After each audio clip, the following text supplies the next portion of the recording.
Hello, back again. Konting update lang. Pupunta kami university nito kasi meron silang back to school party. Papunta kami dyan ni Danny. Ito yung Korean barbecue na parang gusto namin puntahan. Mukhang masarap pag nakaluwag-luwag na. Pinagsasabi ko dito na may parang explain ko lang dito na minsan kasi sa mga bus hindi gumagana yung parang beep card machine tapping thing nila. So pag di gumagana yun, libre sa akin. Kasi nakachempo kami ni Danny. Ito yung university. Ganda siya pag sa gabi. Parang Pasko. Kasi ito yung party. Mga 8 o'clock yung party nagsimula. Tapos dumating kami mga 8:30. May pa Red Bull. Tapos yan may nag-DJs. May mga estudyante rin. Tapos ito yung place, U-Bar yung pangalan nung parang restaurant dyan. Nagsiserve sila ng mga pizza. Di rin kami masyado nagtagal ni Danny kasi may ganap din kami kinabukasan, so kumain lang kami ng konti. Yung pizza na yun, sarap siya. Parang siyang Geno's. So yun lang yung nangyari. Kumain lang kami ng pizza tapos bounce na.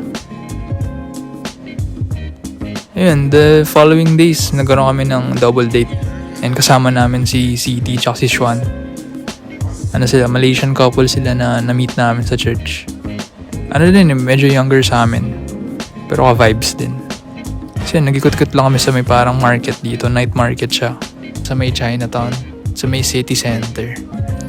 Available lang siya tuwing weekdays. Tapos mga nagbibenta ng mga pagkain, mga drinks, mga ganun. Yung mga usual Asian stuff. Yan. May mga skewers. May mga bao. Sarap. Very juicy yung meat nila dyan. Ang daming Asian restaurant dito. Mga Japanese, mga Chinese restaurants na gusto naming makainan. Some hopefully soon.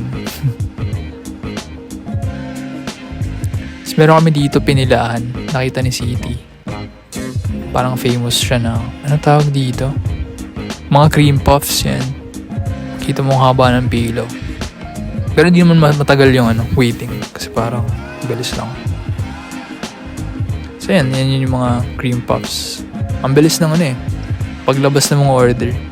Parang 2 minutes per person. 2 minutes ang waiting. Kaya ang bilis din namin. Kahit mahaba yung pila, ang bilis lang din. Tapos yan, gets naman namin yung hype dun sa cream puffs. Yan, tuwa na naman si Danny. Sarap siya. Tapos mura din for 10 pieces. Tapos yan, after nun, naglakad na rin kami pa uwi. Sa city talaga, di ka mawawala ng mga makikitang interesting. Dami laging ganap sa streets. Parang yan, may nagpa-piano.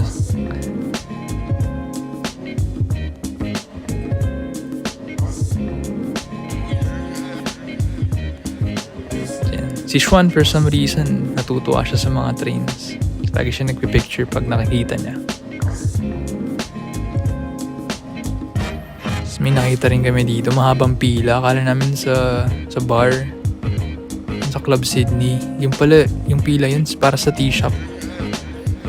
Hindi namin alam kung bakit. So yun, distracted kami dito sa parang arcade nila. Biggest daw in Sydney, pero parang sakto lang yung size. Nakakatuwa naman. Tingin-tingin lang. Yan, nakakatuwa lang. Parang time zone na malaki.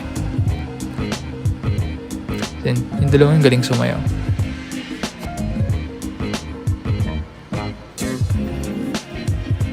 May nakita rin kami dito parang high-end na dessert place na tingin-tingin lang ulit. Window shopping lang. Someday matatry din. Yan, hopefully. Kasi yung town hall.